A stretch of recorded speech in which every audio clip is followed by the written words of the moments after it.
Oke, assalamualaikum warahmatullahi wabarakatuh. Apa kabar semuanya? Waalaikumsalam warahmatullahi wabarakatuh. Semoga dalam keadaan sehat semua ya. Amin. Oke, Amin. hari Ya ini kita Robbal. sudah masuk materi ya. Jadi mohon diperhatikan baik-baik karena di e-learning kita hari ini untuk pertemuannya di 3, 4, 5, 6 ya. Jadi ada 2 materi pembahasan, kemudian ada 2 latihan dari masing-masing pembahasan ya. Jadi untuk pembahasannya hari ini akan saya terangkan ya. Oke, sebentar saya share layar dulu.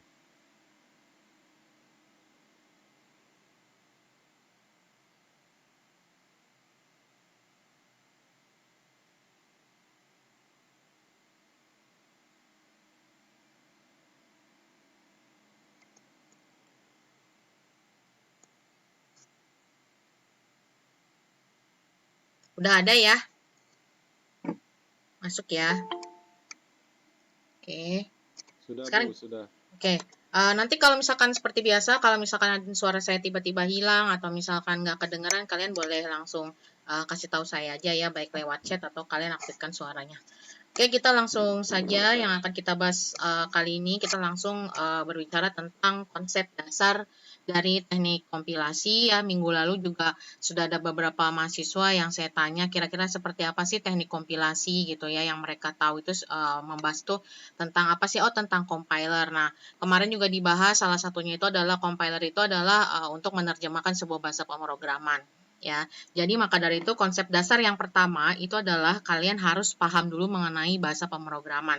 Walaupun saya yakin kalian pasti sudah tahu ya tentang apa saja bahasa pemrograman. Dan untuk materi juga sudah saya share di e-learning ya. Oke. Nah, sekarang sebelum saya bahas selanjutnya, saya akan membahas tentang arti kata dari teknik kompilasi. Ya, seperti apa sih teknik kompilasi? Nah, teknik kompilasi. Nah, teknik itu artinya metode atau cara. Ya, sedangkan kompilasi yaitu adalah proses menggabungkan serta menerjemahkan sesuatu. Ya, nah jadi di sini kompilasi di sini bukan kompilasi lagu koplo gitu ya, bukan lagu dangdut. Jadi bukan kayak ada kompilasi lagu koplo gitu, bukan. Tapi yang digabungkan itu adalah source program menjadi bentuk lain. Nah, ini yang harus digarisbawahi itu adalah menjadi bentuk lain, ya. Nah, kemudian ada arti kata menjadi bentuk lain. Mungkin ada yang tahu yang dimaksud dengan menjadi bentuk lain itu seperti apa sih? Mungkin ada yang tahu? Jadi katanya tadi arti kata teknik kompilasi itu adalah metode atau cara ya untuk menggabungkan serta menerjemahkan sesuatu source program menjadi bentuk lain. Nah, bentuk lainnya itu bentuk apa sih gitu. Source program itu harus dirubah gitu ya. Harus dirubah menjadi bentuk lain itu bentuk seperti apa? Menjadi bahasa mesin, Bu. Oke, boleh ya. Nah, sekarang kita lanjut lagi ya. Nah, teknik kompilasi ini berhubungan dengan compile ya. Nah, jadi kalau misalkan di apa namanya kalian sering klik compile, nah itu kalian sebenarnya sedang melakukan proses kompilasi. Ya, jadi compile itu artinya adalah untuk menerjemahkan sebuah bahasa pemrograman dalam bahasa tingkat tinggi ya ke dalam bahasa mesin. Tapi yang dimaksud dengan menjadi bentuk lain di sini nanti kalian akan tahu maksudnya bentuk lainnya itu seperti apa sih gitu. Nah, jadi arti kata teknik kompilasi itu adalah metode atau cara untuk menggabungkan serta menerjemahkan source program menjadi bentuk lain. Ya, atau biasanya teknik kompilasi ini disebut dengan compile, yang artinya mentranslate sebuah program yang ditulis dalam bahasa tingkat tinggi ke dalam bahasa mesin. Ya, itu jadi teknik kompilasi. Kemudian, nah, kita akan berhubungan dengan bahasa pemrograman. Jadi yang akan kita bahas itu bukan bagaimana kita ngoding, bukan, tapi bagaimana si bahasa pemrograman ini bisa dibaca oleh mesin. Nah, macam-macam dari bahasa pemrograman itu dibagi menjadi 4. Ya, yang pertama ada bahasa mesin, kemudian yang kedua ada bahasa assembly, ketiga ada bahasa tingkat tinggi, dan yang keempat ada bahasa yang problem oriented. Ya, Nah, sekarang kita bahas satu-satu. Ya, seperti kalian tahu, bahasa mesin merupakan bentuk rendah dari bahasa komputer, di mana setiap instruksinya itu memiliki kode numerik yang unik gitu ya, biasanya 0 dan 1 ya. Kemudian yang kedua, ada bahasa assembly. Nah, bahasa assembly ini merupakan bahasa rakitan ya. Dia merupakan bentuk simbolik dari bahasa mesin, di mana setiap kode operasinya itu dia memiliki kode-kode simboliknya ya yang berhubungan dengan misalnya penjumlahan. Nah, itu disingkatnya ADD dan sebagainya. Ya, walaupun saya juga belum pernah bermain dengan bahasa assembly secara langsung gitu ya. Nah, tapi kalau misalkan kalian mau cari tahu gitu ya, kalian bisa lihat atau coba-coba aplikasi seperti Turbo Assembler dari Borland gitu ya dan sebagainya. Kemudian yang ketiga ada bahasa tingkat tinggi. Ya, disebut tingkat tinggi ini karena lebih dekat dengan manusia. Ya, bahasa ini memberikan fasilitas yang lebih banyak, kemudian kontrol program yang terstruktur dan dia memiliki sebuah prosedur. Nah, bahasa tingkat tinggi ini banyak banget macamnya, termasuk yang sekarang kita sering ketemu gitu ya, misalkan seperti C++, ya Java, kemudian Python, Ruby, itu dia merupakan bahasa tingkat tinggi. Mungkin ada yang mau nambahin, selain tadi yang saya sebut ada Pascal, C++, Java, Python, Ruby, mungkin yang kalian tahu bisa tambahkan kira-kira 2 lagi bahasa tingkat tinggi yang kalian tahu. Ada yang mau tambahkan? Boleh lewat chat atau boleh menggunakan langsung suara. Mau nambahin? Ada yang bisa memberikan contoh bahasa tingkat tinggi? Ayo. Siapa? PML, Golang, terus apa lagi? Ada yang mau nambahin?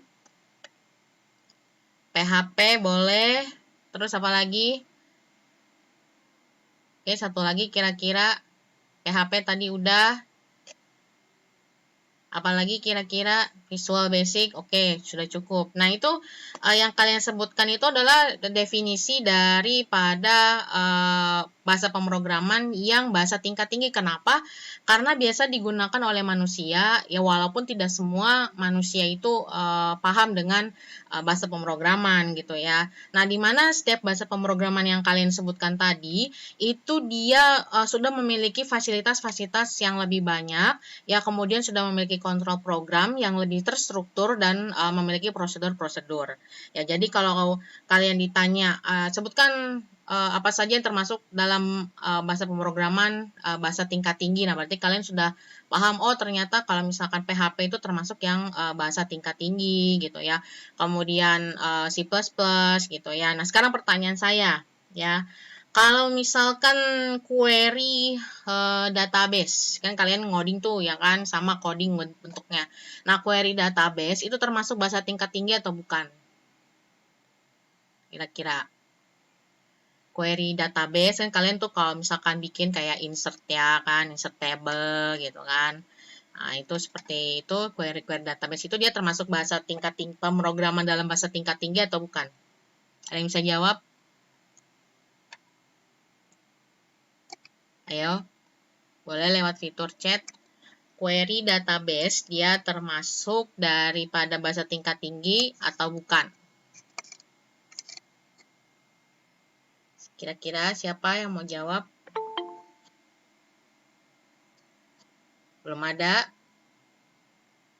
Assembly ya bukan. Kalau assembly itu dia sang simbolik ya, simbolik itu kayak misalkan kamu mau insert gitu ya, misalkan cuman in gitu kan. Terus habis itu kalau misalnya kamu mau ada nambah misalkan A plus B, berarti misalkan A ADD B itu bentuk simbolik. Tapi kalau query-nya database dia kan panjang gitu ya. Nah, kira-kira ada yang tahu? Nah, query database, kira-kira dia termasuk bahasa tingkat tinggi atau bukan? Ayo, ada nggak? Oke, jadi kita next lagi sambil kalian lihat-lihat. Ya, nah ini ada yang terakhir jenis macam dari bahasa pemrograman, yaitu adalah bahasa yang problem oriented. Nah, bahasa ini memungkinkan penyelesaian untuk suatu masalah atau aplikasi yang spesifik.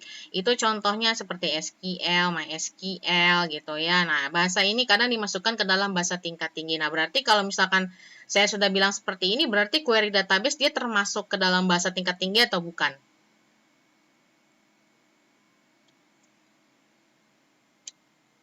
Kira-kira berarti query database kayak misalkan kamu nginput di SQL Server gitu, atau di MySQL gitu. Nah, berarti query database itu termasuk ke dalam bahasa tingkat tinggi. Ya, jadi cuman dia macamnya disebut sebagai bahasa yang problem oriented. Kenapa? Karena dia bisa memungkinkan untuk menyelesaikan suatu masalah yang lebih spesifik. Nah, kalau misalkan kita lihat dari gambar ya. Nah, untuk generasi, sebenarnya generasi itu sekarang sudah sampai generasi kelima gitu ya. Jadi yang pertama, generasi pertama itu adalah bahasa mesin, kemudian generasi kedua itu bahasa assembly, kemudian generasi ketiga itu mulai ada bahasa yang memiliki sebuah prosedural seperti Visual Basic, ya tadi ada yang jawab COBOL, ya kemudian Pascal, C gitu ya.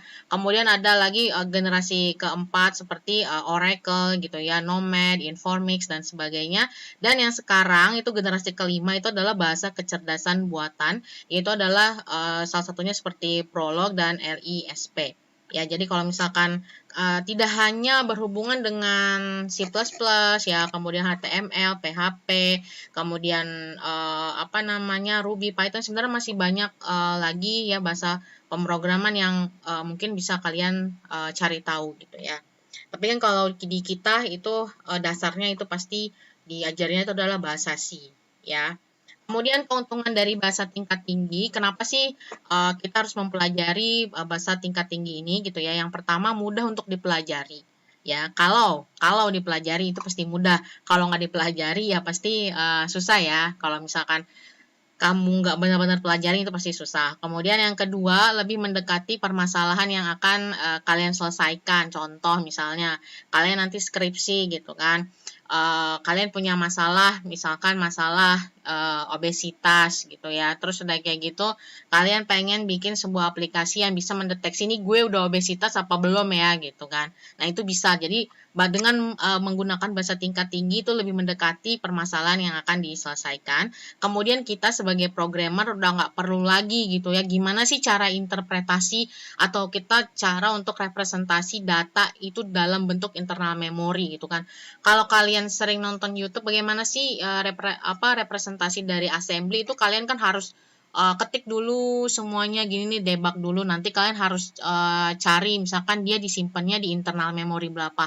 Tapi kalau sekarang gitu ya, kalian tinggal klik debug gitu, terus kalian klik compile gitu ya, itu pasti kalian udah langsung keluar gitu hasilnya tanpa harus lagi kalian nih mikir internal memorinya tuh kayak gimana ya. Kemudian dia sudah memberikan banyak pilihan struktur kontrol yang lebih banyak. Kemudian program sudah lebih mudah didebug karena sekarang bentuknya udah GUI gitu ya. Kemudian kemampuan struktur datanya lebih baik ya. Nah, jadi dalam bahasa tingkat tinggi, supaya dia bisa dieksekusi, yang namanya sebuah program, itu harus ditranslasikan ke dalam bahasa mesin. Ya, oke. Nah, tadi kita udah belajar tentang bahasa pemrograman. Jadi macamnya ada 4, bahasa mesin, ya, bahasa assembly, tingkat tinggi, dan bahasa yang problem oriented. Nah, di sini yang akan sering kita bahas adalah yang bahasa tingkat tinggi, ya. Oke, kemudian sekarang kalian akan mengenal yang namanya translator. Tadi kan dikatakan bahwa yang namanya sebuah bahasa itu bisa diterjemahkan kalau misalkan ada translatornya. Sama halnya kayak kalian misalkan mau menerjemahkan bahasa Inggris gitu kan, ada translatornya, ada penerjemahnya. Nah, bahasa pemrograman juga seperti itu, dia memiliki sebuah translator, di mana translator ini itu sebuah program itu untuk mengambil input dari apa yang kita tulis, ya, supaya apa? Berubah menjadi objek lain atau ke bahasa lain. Ya, tapi di sini tadi saya sempat buka e-learning belum lama tadi ya, sebelum kita mulai. Ada pertanyaan dari Sutono. Bu, bisa nggak sih misalkan dari bahasa apa namanya tadi ya? Bahasa C jadi Borlansi gitu ya. Nah, maksudnya ke bahasa lain itu bukan ke bahasa lain. Misalkan gini, kalau misalnya kamu merubah bahasa C++ tuh supaya jadi Java, bukan begitu. Ya, jadi yang dimaksud itu bukan kita merubah dari C jadi Java, bukan. Ya, tapi kita itu memiliki sebuah objek daripada si target bahasa itu sendiri, yaitu adalah bahasa mesin. Jadi maksudnya itu apa? Merubah ke bahasa lainnya itu adalah bahasa mesin. Kenapa? Karena tadi bahasa mesin juga termasuk dalam bahasa pemrograman. Ya, nah kemudian translator yang kita kenal, yang sering kita pakai, itu disebut sebagai compiler. Ya, nah sekarang ada perbedaannya nih yang harus kalian ingat dari macam-macam translator. Kalau bahasa pemrogramannya assembly, itu pasti nama translatornya assembler. Objek kodenya sama, terakhirnya itu adalah bahasa mesin. Nah, kita bisa lihat di sini. Kalau misalkan kita punya source code, nih ya, source code berupa file.asm, kita masukin ke assembler atau translatornya, nanti keluar objek kodenya bentuk exe atau .com. Ya, sedangkan kalau compiler, berarti kalau yang menggunakan bahasa tingkat tinggi, ya, itu adalah nama translatornya compiler. Nah, sekarang kita lihat ya. Sekarang saya mau jelasin seperti ini contohnya. Kalau compiler, ya, ketika kita input data atau kita input source program, gitu ya, itu kan pasti kita save kayak latihan1.cpp gitu ya. Kita latihan1.cpp. Terus udah kayak gitu, kita compile gitu kan. Ketika kita compile, keluar hasilnya gitu kan. Keluar hasilnya gitu. Setelah itu nanti berubah nggak latihan1.cpp-nya? Ketika kita mau jalanin aplikasi itu, pastinya berubah. Ketika kita save, kita input data, ya kita udah punya source code. Ya, nih kita lihat di sini, kita punya source code. Ya, kita punya compilernya. Tadi kalau C++ berarti pakai dev C++. Source code-nya udah punya, compilernya ada. Ketika kita compile, dia akan merubah dalam bentuk objek kode, ya kan? Contohnya misalkan kalau kalian klik compile, itu pertama itu dia nggak langsung keluar dulu, tapi ada proses untuk analisa semua source programnya. Kemudian nanti dia akan melakukan execute. Nah, kalian kalau misalkan debug gitu ya, kalau debug itu kan proses untuk memeriksa source program, ya. Kemudian kalau compile, proses debug plus proses execute. Kalau execute langsung menjalankan si program hasil daripada penerjemahan. Nah, hasilnya ketika latihan1.cpp itu di-compile, pasti keluar hasilnya berubah menjadi latihan1.exe. Ya. Nah, itulah yang dimaksud dengan perubahan dalam bentuk objek kode lain.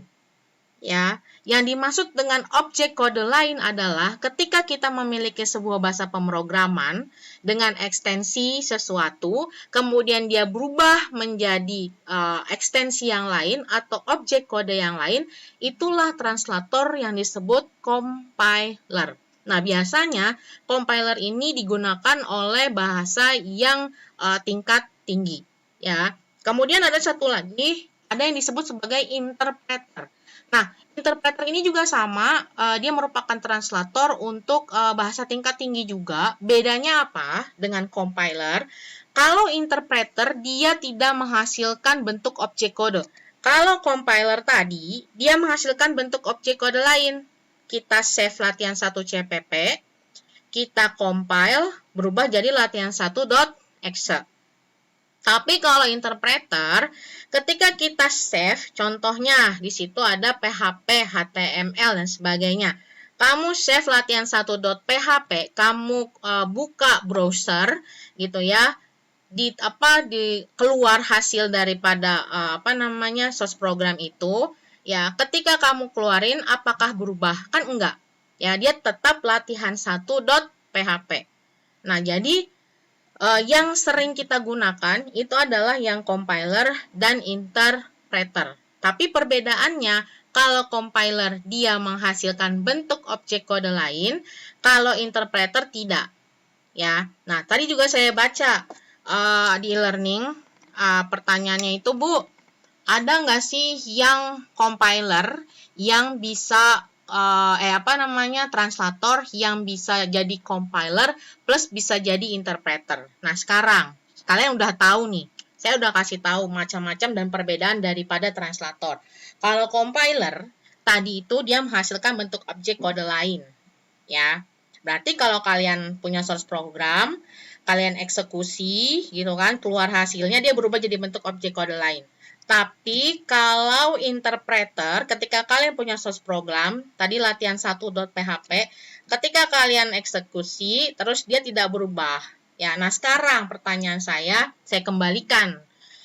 Ini udah tahu dong perbedaan compiler dan interpreter. Kira-kira ada nggak sih gitu translator yang bisa kedua-duanya, baik compiler maupun interpreter? Yang bisa jawab, saya kasih nilai. Kira-kira ada nggak?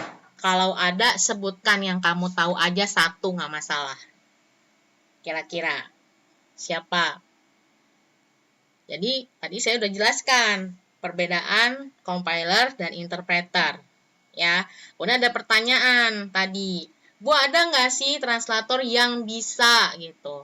Ya, compiler plus interpreter jadi satu. Nah, kamu udah tahu tadi, oh kalau compiler dia bisa menghasilkan bentuk objek kode lain, interpreter enggak. Nah, kira-kira translator seperti apa yang bisa kedua-duanya? Berarti yang harus kamu bayangin adalah, oh berarti ini dia bisa ada objek lain dan tidak. Nah, ayo siapa yang mungkin bisa kasih jawaban? Saya kasih nilai. Kira-kira ada nggak sih? Dan kalau misalnya ada, ya sebutkan satu aja yang kalian tahu. Nggak usah takut salah. Siapa yang mau jawab? Boleh lewat chat. Boleh langsung aktifin suaranya kalau mau. Ayo, ada? Coba saya periksa chatnya.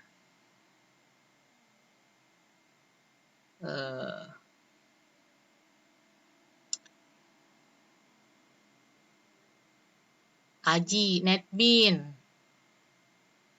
Terus apa tuh? Irwan, apa? Compile berarti membutuhkan link, yang Bu interpreter tidak membutuhkan link. Iya, itu perbedaannya. Yang saya tanya apa itu namanya translatornya yang kamu tahu. Aji, Netbin boleh. Ya, mungkin ada yang mau nambahin lagi selain Netbin?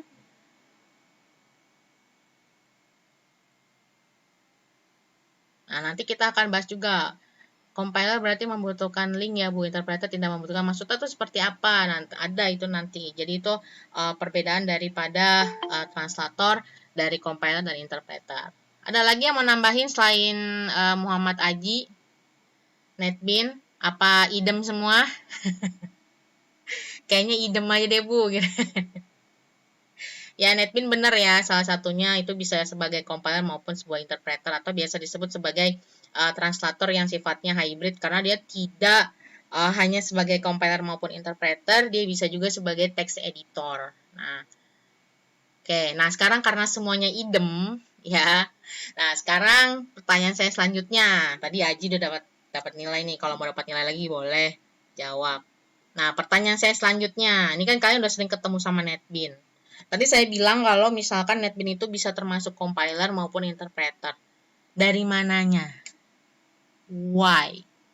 Kenapa? Dia bisa kedua-duanya. Contohnya seperti apa? Ada yang bisa jawab? Kira-kira kenapa? Contohnya seperti apa? Ya, Netbin dia bisa menjadi compiler maupun interpreter. Kira ada yang mau jawab? Saya buka. Pertanyaan boleh diulang nggak, Bu? Apa tuh? Bisa mengeksekusi dari bahasa Java maupun HTML. Oke, ada lagi?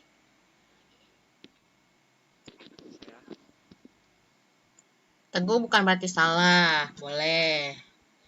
Tapi kenapa gitu? Contohnya tadi kan bisa compiler maupun interpreter. Contoh itu seperti apa? Kalau compiler pas lagi ngapain, kalau interpreter pas lagi ngapain gitu. Di Netbin kan kalian pasti udah ini ya, udah sering ketemu gitu. sama NetBeans. Kalau ini udah ketemu belum sih? Apa sih namanya? Android Studio udah belum? Android itu apa ya? Mata kuliah mobile programming. Sutono, NetBeans bisa compile ke ekstensi Excel. Oke, boleh. Nah, ada yang bisa ngasih contoh. Tadi kan katanya kenapa, baru yang jawab kenapa. Karena NetBeans bisa compile ke ekstensi Excel, karena apa tadi bisa mengakses dari bahasa Java maupun HTML. Nah, sekarang contohnya ketika dia sebagai compiler seperti apa. Kemudian ketika dia jadi interpreter itu ketika sedang apa gitu. Biar dapet gitu. Kira-kira ada yang bisa jawab lagi? Karena data source code masuk ke dalam folder dan dikompil melalui NetBeans. Lanjut. Kayaknya udah mulai panas. Ayo, sebelum nanti saya yang jelasin. Mungkin ada yang punya udah kebayang gitu. Yang lain. Misalnya belum ya. Nah, jadi contohnya gini, ketika misalnya kalian bikin sebuah program gitu ya atau aplikasi di NetBeans. Nah, terus kalian eksekusinya apakah ketika kalian jalanin atau kalian running apakah langsung berubah jadi exe seperti kalau kita di Dev C++ kan enggak ya. Jadi kalau misalkan kalian running program di NetBeans ya sebelum kalian jadikan aplikasi gitu ya, itu kan masih tersimpan di dalam bentuk apa namanya NetBeans itu ya, misalkan kamu home.java misalkan. Nah, itu tidak akan berubah jadi home.exe ketika kalian running. Nah, makanya itu masih disebut sebagai interpreter. Itu contoh mudahnya. Kemudian kalau misalkan compilernya tadi betul seperti kata Sutono bisa dikompil dalam bentuk exe ketika kalian melakukan sabar bu lagi search. Nggak bakal ada deh kalau kamu searching, yakin ini. Soalnya ini tuh kayak pemahaman kita sendiri sebenarnya ya. NetBeans merupakan perangkat lunak yang mampu mengeksekusi kode program lalu menerjemahkan dalam bahasa mesin. Iya betul, bagus juga, boleh. Nah jadi kalau compiler itu ketika kita ini aplikasi udah beres nih, udah jadi, itu berarti kan kita pasti akan rubah itu supaya aplikasi itu running gitu kan. Kita kan nggak mungkin running dari NetBeans, ya kan. Lebih gampang kalau kita punya aplikasinya. Sama kalian halnya dengan kalau kalian itu pakai Dev C++ gitu ya. Ketika kalian latihan 1 CPP, kalau kalian mau menjalankan program latihan 1, kalian udah nggak perlu lagi buka CPP-nya. Langsung aja yang Excel-nya kan kalian klik langsung keluar, di situ kita tinggal pakai. Ya, oke. Jadi saya rasa hatam ya untuk translator ya, sudah kira-kiranya sudah mulai paham mengenai translator. Ya, jadi tadi ada compiler, interpreter, dan kalau misalkan kedua-duanya Bu sekarang ada ya, itu berarti ya, biasanya disebut sebagai hybrid translator ya. Nah, kemudian ini adalah perjalanannya, jadi baik compiler maupun interpreter itu sama. Maka dari itu kenapa teknik kompilasi pada dasarnya tata cara penerjemahannya itu semuanya sama, baik itu dia compiler maupun interpreter. Jadi yang pertama kita punya source program, kita punya translatornya, nanti kita bisa mendapatkan objek programnya. Ya biasanya juga kalau di dalam proses kita compile itu pasti kalau ada kesalahan itu pasti ada. Contohnya, kalau misalkan kalian salah masukkan source kode misalnya. Jadi ini udah perjalanan perjalanan yang biasa di dalam sebuah translator, baik compiler maupun interpreter. Nah, kemudian compiler versus interpreter, ada yang lebih baik nggak? Menurut kalian compiler versus interpreter bagusan mana? Kira-kira. Ada yang bisa jawab? Ya, jangan malu-maluin. Nggak usah malu. Namanya juga belajar, salah nggak masalah gitu ya. Oke, kira-kira di sini kan tulisannya compiler versus interpreter gitu kan. Menurut kalian dari kedua translator ini mana sih yang lebih baik? Compiler, bagusan interpreter. Sama-sama seperti sama dua-duanya bagus Bu, compiler. Seperti Pak Bagus, siapa ya? Pak Bagus. Dosen kita dong ada namanya Pak Bagus. Oke, jadi dua-duanya bagus, nggak ada yang nggak bagus. Jadi tergantung daripada yang kita butuhin ya kan. Nah, jadi kalau ditanya bagusan compiler versus interpreter ya itu tergantung dari kita sebagai programmer, kita lebih basic di mana gitu ya. Nah, untuk compiler sendiri biasanya untuk menjalankan program hasil kompilasinya itu bisa dilakukan tanpa membutuhkan source code. Jadi, kalau misalkan kita mau running program, kita tinggal klik aja kan actionnya, application-nya gitu kan. Nggak perlu yang namanya kita buka lagi codingannya gitu. Kemudian tadi kata Ohnya, itu siapa sih Ohnya? Astagfirullahaladzim, namamu kenapa gak diganti-ganti? Nyoy, nyoy. Oke, terus yang kedua kalau compiler itu butuh link. Contoh kayak misalkan kamu di NetBeans, kamu kalau mau database itu kamu harus masukin link dulu, kamu harus masukin library dulu di dalamnya gitu ya. Sedangkan kalau misalkan interpreter itu untuk menjalankan program harus menggunakan source code. Maksudnya source code itu bukan berarti if else source itu sebut dengan source code gitu ya. Source code itu berarti sudah ada kode utama yang bisa kita gunakan gitu ya. Contohnya kalau misalkan kita mau jalanin programnya kayak tadi latihan 1 PHP, kita buka browser, kita ketik dulu, ya kan? Nah, itu sama dengan sebuah ada kodenya tersendiri. Contohnya, kayak misalkan kamu PHP my admin, ya kan? Jalanin latihan 1.php. Ya, terus tidak butuh linker kalau misalkan kamu mau gabung-gabungin gitu ya, ada macam-macam library dan lain-lain, kamu tinggal link-link langsung di link aja gitu tanpa harus membutuhkan linker di dalamnya. Maksud linker itu apa? Kayak misalnya, kalau compiler kan kita butuh yang namanya kayak Glassfish gitu kan. Terus untuk database dan sebagainya. Tapi kalau interpreter kita nggak butuh linker lagi di dalamnya. Ya, kayak misalkan database saja kita cuma tinggal masukin menggunakan source code. Makanya tadi untuk menjalankannya kita masih memerlukan source code untuk interpreter, ya. Oke, itu tadi di pertemuan kita di konsep dasar itu kalian harus paham dulu tentang arti kompilasi karena ini berhubungan dengan penerjemahan bahasa pemrograman. Kemudian kita yang akan sering dibahas adalah menggunakan bahasa tingkat tinggi, ya. Kemudian macam-macam translator itu ada yang biasa kita pakai itu ada dua, ya, compiler dan interpreter. Dan untuk seperti NetBeans atau misalkan translator-translator lain yang bisa menerjemahkan secara dengan translator compiler maupun interpreter itu disebut dengan translator yang sifatnya hybrid, ya. Oke. Kemudian sekarang kita masuk ke pertemuan selanjutnya. Nah, jadi kita sekarang sudah masuk ke dalam proses kompilasi. Nah, jadi kan tadi translator punya source program harus ditranslate, ya kan? Nah, memang sedikit berbeda kayak kita translate bahasa Indonesia gitu ya, enggak. Tapi kalau misalkan di dalam proses kompilasi, ini ada dua kelompok besar dan saya yakin ini kalian sering ketemu. Cuma ini kan namanya teori ya. Namanya teori kan dibikin ribet, dibikin susah gitu ya. Tapi sebenarnya proses kompilasi ini biasa banget gitu ya, banget pokoknya kita lakukan ketika kita sedang bertemu dengan translator. Percaya deh ya, tapi jangan percaya 100% sama saya ya, percayanya sama Tuhan Yang Maha Esa. Bentar minum dulu guys, haus.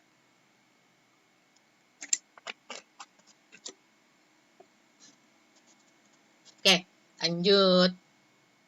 Nama Bu haus, minum dulu, minum. Tadi kamu sudah saya itu loh, saya screenshot yang kamu lagi pakai anduk, itu bagus banget loh Sutono. Aduh, itu buat konten saya tuh kayaknya bagus. Yang mau ngopi boleh, yang haus minum hareudang. Iya sama, saya ini hareudang, saya juga pakai kipas. Padahal saya di Bandung ya, dingin tapi hareudang. Oke, kita sekarang masuk ke proses kompilasi. Kan kalian tadi udah tahu ya teknik kompilasi apa. Nah, jadi di dalam proses kompilasi itu ada dua kelompok besar yang nantinya tuh di dalam materi kompilasi kita itu akan dibahas dua ini. Tapi nanti dibagi lagi anaknya banyak gitu ya. Nah, jadi proses kompilasi dikelompokkan ke dalam dua kelompok besar. Yang pertama analisa, yang kedua sintesa. Nah, ke dalam proses analisa nanti itu source program atau program sumber itu nanti akan dipecah-pecah menjadi sebuah bentuk yang memang disesuaikan dengan tata cara si translator itu membaca source program kita. Kemudian ada proses sintesa, yaitu membangun program sasaran yang diinginkan dari bentuk antara. Nah, sebenarnya ini teorinya. Tapi kalau prakteknya ketika kita ketemu translator, itu pasti kita ketemu dua ini. Nah, ya, itu ada di soal saya di latihan 6. Nih, kalian harus ingat, ya. Ketika kita bertemu dengan translator, ya, kita pasti sering ketemu sama yang namanya compile, kemudian execute, debug, or running, atau apapun itu, gitu ya namanya di situ, yang dimana kita proses untuk kita itu menjalankan si aplikasi itu deh, gitu ya. Nah, kalau misalkan saya pakai dasar bahasa C++, itu kalau kita pakai dev C++, ya, itu proses analisa termasuk ke dalam yang biasa kita klik, yaitu adalah debug. Ya, ketika kita klik debug, itu kita sedang melakukan proses kompilasi, ya, bentuk analisa. Ingat ya, kalau bisa dicatat. Siapa tahu nanti masuk ke UTS, ya. Jadi proses kompilasi, ya, kalau kita sudah menggunakan translator, proses analisa itu adalah menganalisa source program itu seperti kita klik debug. Jadi kalau kita klik debug itu kan kita pasti nunggu waktu, oh ini lagi diperiksa, ini ada kesalahan atau enggak sih source programnya. Nah, di mana di proses analisa itu semua source program yang udah kita input itu nanti bakal dipecah-pecah. Itu nanti setelah materi konsep dasar habis, kita akan masuk ke proses analisa dan sintesa lebih dalam lagi, ya. Nah, jadi ketika kita klik debug, ya, itu semua source program itu dipecah-pecah, ya. Nah, kemudian kalau proses sintesa itu adalah ketika kita membangun program sasaran yang diinginkan dari bentuk antara. Maksudnya apa? Oh, tadi sudah dianalisa. Analisa ngerubahnya menjadi bentuk antara, berarti sintesa itu menjalankan. Kalau sudah tidak ada kesalahan di proses analisa, langkah selanjutnya yaitu adalah proses sintesa. Biasanya kita kalau pakai dev C++ akan jalanin ngeraninya dengan execute. Ya. Nah, jadi ketika kita klik debug itu adalah proses analisa. Kemudian ketika kita klik execute itu adalah proses sintesa. Kemudian kalau kita klik compile, nah berarti itu kita sedang menjalankan proses kompilasi. Berarti kedua proses yaitu analisa dan sintesa menjadi satu. Contoh, kalau kamu klik debug doang, itu kan dianalisa doang. Oh, ini ada kesalahan. Kalau execute langsung hasilnya doang. Tapi kalau compile, kalian pilih compile itu pasti dianalisa dulu baru di execute. Ya. Nah, jadi compile, ya. Kalau ada salah, dia akan balik lagi, gitu kan? Ya. Kemudian kalau misalkan sudah tidak ada kesalahan, dia akan langsung mengeluarkan hasilnya, ya. Nah, di situ berarti sintesa bagian dari proses analisa. Iya, ya. Karena kalau misalkan tidak dianalisa dulu gitu ya, langsung sintesa, kalau kita nggak tahu di source program itu ada kesalahan atau enggak. Tapi pada dasarnya, ya, kalau misalkan menggabungkan dua proses kompilasi, ya, itu adalah compile, analisa dan sintesa. Jadi proses kompilasi itu analisa dan sintesa. Kalau prakteknya, analisa itu seperti debug, sintesa itu seperti execute, dan kalau kita klik compile atau proses kompilasi, berarti kita melakukan kedua proses. Kan tadi dibilangin di awal, kalau teknik kompilasi itu kan compile, ya. Nah, berarti kalau compile berarti dua proses ini. Jangan sampai lupa nih dua proses ini. Analisa dan sintesa. Karena ini akan kita bahas. Nantinya itu ada, ini fase-fasenya. Ada analisa leksikal, ya. Kemudian ada analisa sintaks. Ada lagi analisa semantik, ya. Kemudian kita masuk ke sintesa, ada pembangkit kode antara, pengoptimal kode, pembangkit kode, sampai kita bisa mendapatkan bahasa sasarannya, yaitu kalau kita menggunakan compiler, yaitu bentuk dari bahasa lain, atau dari bentuk interpreter, yaitu hasilnya. Kemudian dari semua proses ini, ya. Itu ada yang dinamakan pengelola tabel simbol. Kalau misalkan masing-masing di sini dia memiliki kesalahan, nah pasti ada tata cara penanganan kesalahannya. Contoh, ketika kalian klik debug, ya berarti prosesnya cuma sampai sini. 3 sampai semantik. Kalau ada kesalahan, muncul kan di tabel tuh di bawah tuh. Ya kan, kalau kamu pakai DevC Plus ada tuh tabelnya di bawah. Oh nih, sekian sekian sekian nih salah. Kemudian ada tata caranya dong. Oh, kamu salah ngasih tanda titik koma, harusnya harusnya titik koma, tapi kamu salah malah titik 2 gitu. Ya. Nah, ada pertanyaan analisa dulu apa sintesa dulu, Bu? Bagusnya analisa dulu. Ya, baru dijalanin. Jadi prosesnya gini, analisa itu adalah sama halnya kita tuh ngecek nih source program kita itu ada kesalahan atau enggak gitu. Nah, baru kalau tidak ada kesalahan, kita bisa lakukan proses sintesa atau kita biasanya execute. Tapi kamu juga boleh mau kedua-duanya dengan klik compile gitu. Kalau kalian klik compile, berarti kalian menjalankan proses kompilasi. Ya, dianalisa dulu, pas baru disintesa. Jadi di mana-mana dianalisa dulu, baru disintesa ya. Sama juga bahasa Indonesia juga gitu. Kalau kalian belajar bahasa, ya kamu ada nggak pelajaran bahasa Indonesia? Saya yakin ada, tapi sekarang udah nggak ada ya. Itu kalian juga sama, ada yang dinamakan proses analisa bahasa dan proses sintesa sebuah bahasa. Ya, oke. Kemudian analisa leksikal. Sini saya hanya akan menjelaskan secara garis besar, karena nanti kita akan lebih mendalam lagi ya setelah kita belajar konsep dasar. Nah, jadi kalau di analisa leksikal, jadi kalau kalian gini, ketika kalian klik debug, tadi kan prosesnya 3. Bayangin dong dalam waktu sekian detik gitu. Kadang kan kalau kita debug itu hanya 0, sekian detik dia melewati 3 fase, 3 proses ya. Yang pertama leksikal. Jadi di leksikal itu nanti semua source program itu dibaca karakter demi karakter dari include gitu kan sampai kurung kurawal tutup itu dibaca satu-satu ya. Kemudian nanti kamu akan ketemu dengan pola token. Tapi bukan token listrik ya Sutono, jangan mikirin token listrik. Memang sekarang token listrik lagi naik ya guys.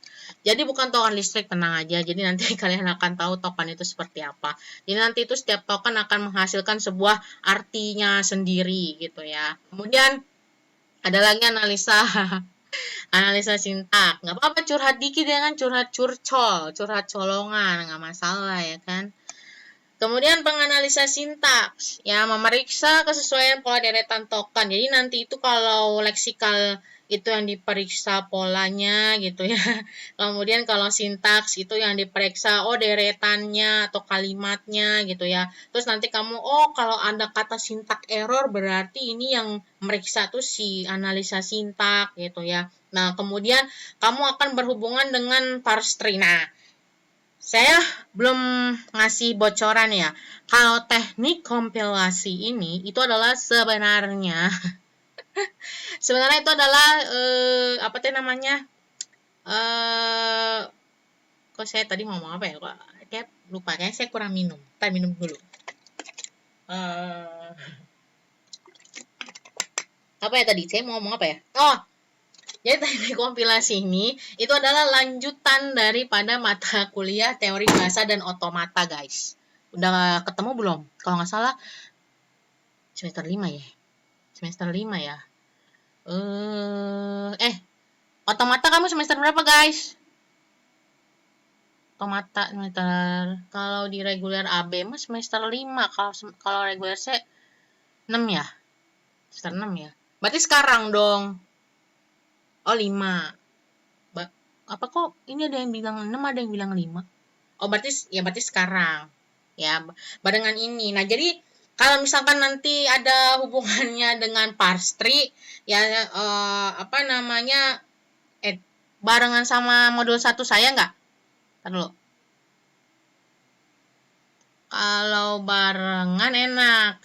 Ya, kamu nanti kalau saya bahas tentang parsing, udah sedikit-sedikit hatam lah ya. Jadi penganalisa sintak ini berhubungan dengan parse tree yang kalian akan pelajari di teori bahasa dan otomata.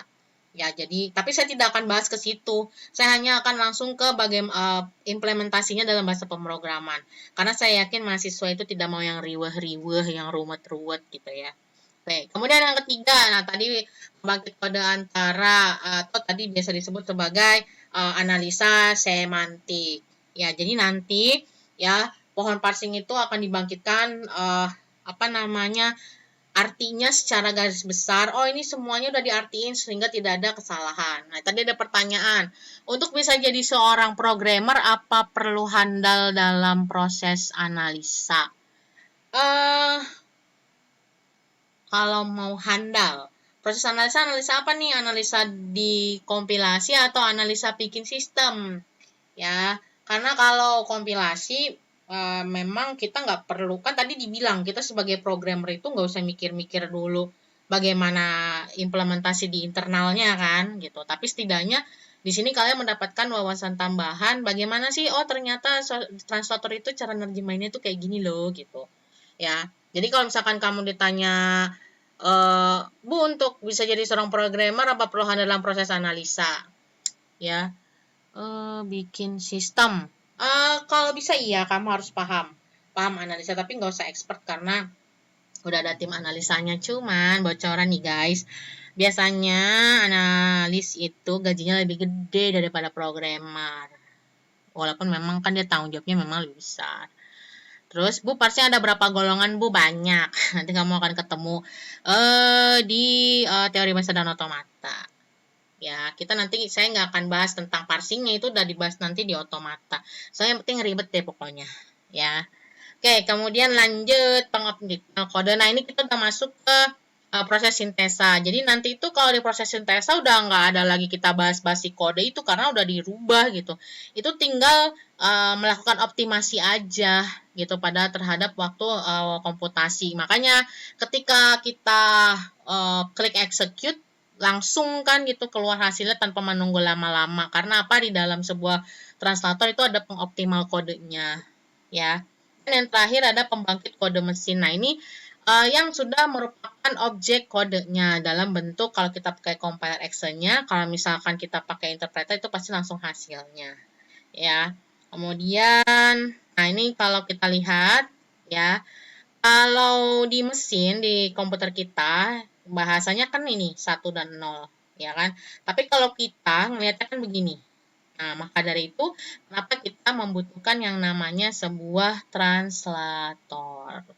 Oke guys, mungkin ada yang mau ditanyakan, mangga silahkan. Gampang kan? Gak susah guys, gampang pokoknya. Tertinggal jawab latihan di pertemuan 4 dan 6. Berarti udah dapet kan nih gitu. Nah, nanti teman-temannya yang nggak bisa hadir sekarang itu kurang lebihnya besok akan saya upload video ini. Jadi kasih tahu nanti temennya, boleh jangan lupa subscribe channel Eko ya guys. Jangan lupa subscribe, kemudian diaktifin loncengnya biar dapat informasi. Jadi kalau lupa kemarin Bu Rina ngomong apa itu nonton lagi. Ya kan? Oke, ada lagi yang mau tanya? Mungkin yang mau bertanya, mangga silakan. Ya udah banyak guys. Subscribe biar nambah nilai. Kalau dengan subscribe kamu jadi pinter, saya kasih nilainya bagus lah guys. Karena kan berarti tadi kamu ngerti. Siap. Ini kayaknya Aji juga subscribe saya di Instagram ya. Saya baru ngeh. Bu, tiap hari meet seru nih. Waduh, meet sama saya ntar bosen. Jangan tiap hari. Kalau tiap hari ketemu itu bosen loh guys. Makanya kalau pacaran jangan tiap hari ketemu. Nggak ada kangen-kangennya. Bu, jangan lupa giveaway kalau 1000 subscribe. Aduh, insya Allah. Terus saya bagi-bagi giveaway nilai kalau kayak gitu ya. Oh, Wisnu aja. Iyalah, biar rindu ya kan. Kalau setiap hari mah. Nanti ini. Kan kamu ketemu lagi sama dosen lain. Duh, Eko, masih aja token mahal, Bu. Iya nih, aduh, bunyi mulu lagi. Belum seminggu udah bunyi. Oke, ada yang mau tanyain, kayaknya mudah ya, gampang ya. Tadi saya langsung kasih contoh-contoh implementasi aja gitu supaya kalian gak ribet-ribet banget gitu kan ya guys. Aduh, Nurul itu kucingnya lucu banget. Kamu suka kucing, aku juga loh. Oke, Itu saja mungkin untuk pertemuan kita hari ini. Alhamdulillahirabbil alamin telah selesai. Udah dikasih makan itu Nurul. Terima kasih, aku juga selalu sedia. Yang lain juga ya, kalau kemana-mana bawa makanan kucing. Kita jadi bahas kucing. Udah. Oke, itu aja guys pertemuan kita hari ini. Seperti biasa, jangan lupa jaga protokol kesehatan kita, tetap social distancing ya. Kemudian sering cuci tangan, pakai masker kemana-mana. Kalau tidak bisa tidak ada keperluan yang mendesak di luar, jangan gitu. Tapi kalau kalian mencari nafkah silakan saja, tapi tetap protokol kesehatan. Oke? Semoga kita semua dalam keadaan sehat. Minggu depan kita bisa ketemu lagi. Terima kasih. Wassalamualaikum warahmatullahi wabarakatuh. Dadah semuanya. Saya belum ngaktifin kamera guys. Saya mau dadah dulu. Oke, dadah semuanya. Assalamualaikum.